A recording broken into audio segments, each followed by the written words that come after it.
Good evening, dear sisters and brothers. Welcome to the evening session of Being Heartful Every Day with Swadhyaya.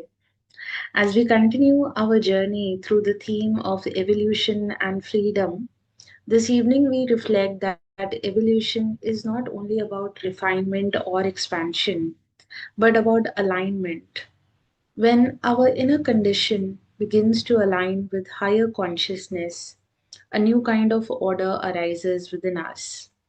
Thoughts settle into harmony, emotions become balanced, and the heart quietly learns to rest in a state of natural simplicity.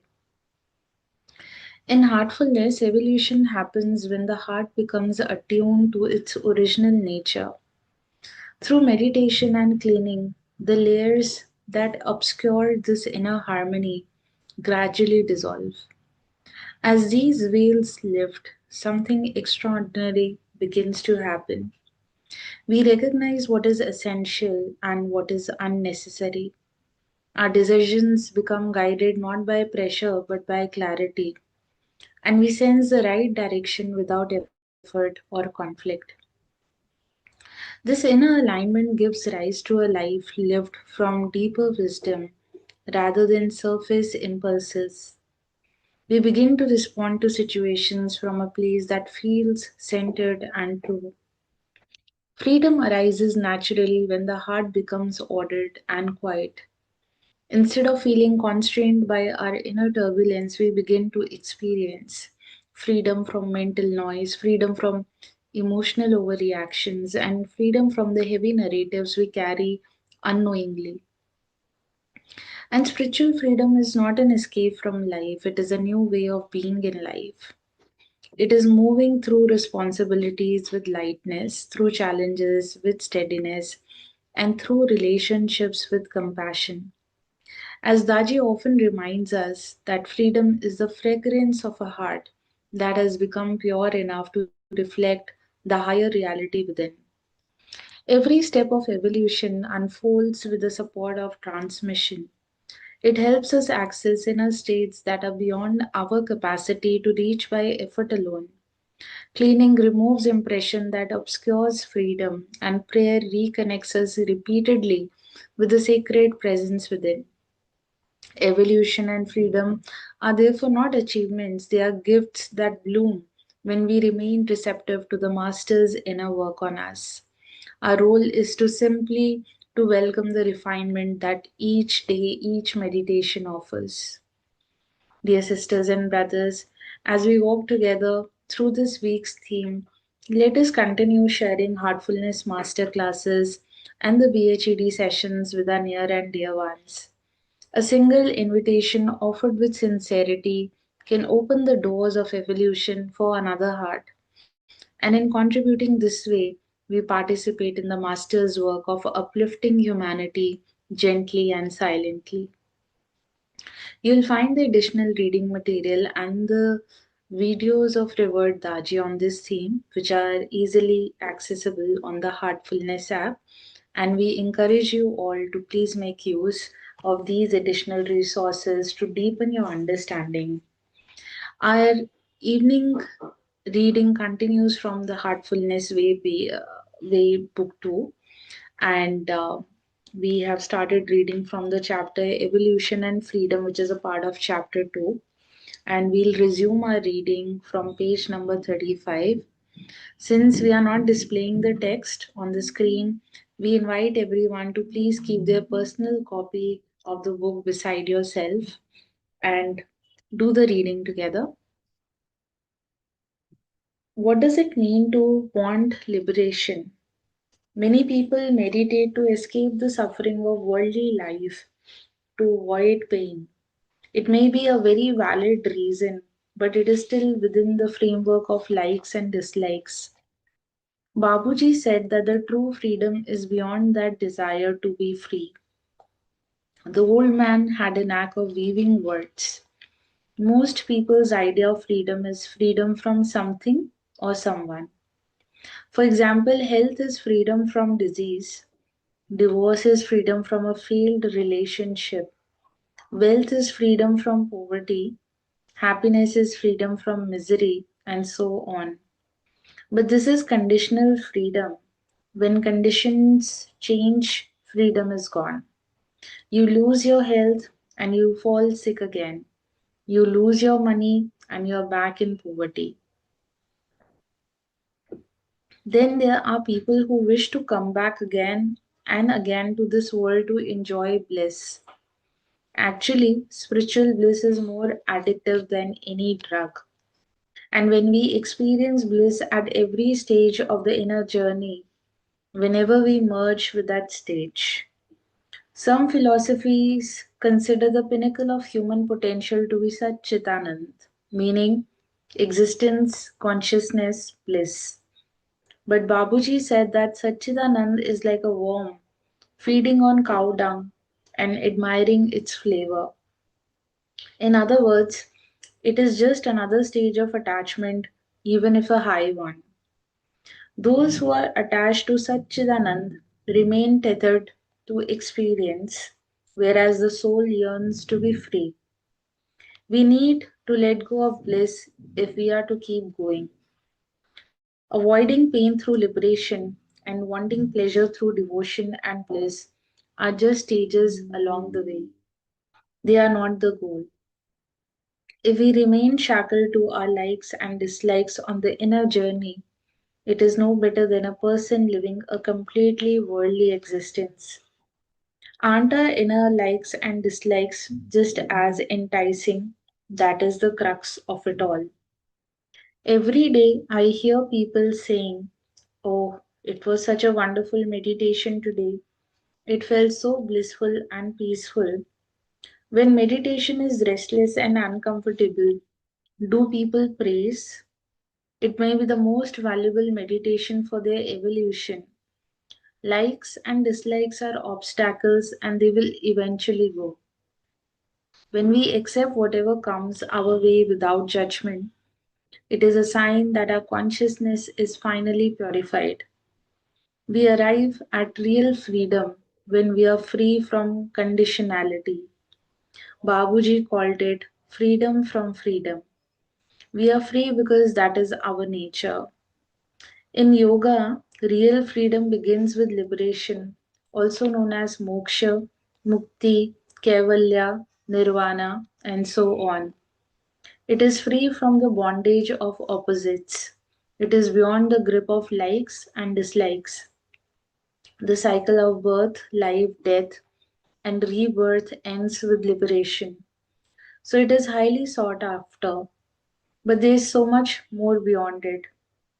As we continue on the journey of consciousness, we arrive at newer levels of freedom from identity, the ego.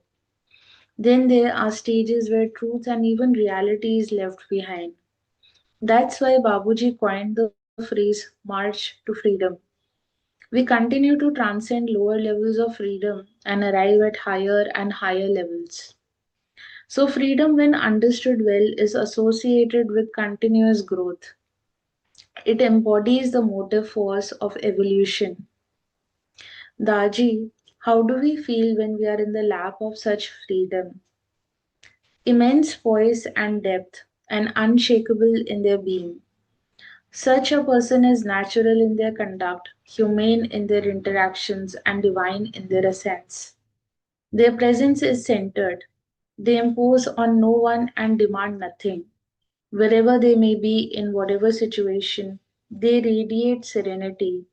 They awaken a sense of piety in the heart of others who are inspired to become like them. They have no need to feel free. They are in this world, but they are rooted in another dimension. In all facets of their behavior, generosity displays itself. Dear sisters and brothers, with this we take a pause. Let us prepare ourselves for the universal prayer and Friday 9 p.m. meditation with beloved Taji. All brothers and sisters are being filled with love and devotion, and real faith is growing stronger in them. सभी भाई बहन प्रेम और भक्ति से भर रहे हैं और उनमें सच्ची श्रद्धा दृढ़ होती जा रही है.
May this universal prayer awakens love in the hearts of all across the world. Dear sisters and brothers, as you prepare for the rest tonight, reflect softly. What inner alignment did I notice within myself today? And where did I sense a gentle shift towards greater harmony and freedom? And offer these reflections inwardly to the beloved Master. And before sleeping, take some moments to offer the bedtime prayer with sincerity. Acknowledge any resolve not to repeat them. This quiet nightly practice deepens inner clarity and nurtures the movement towards the morning session.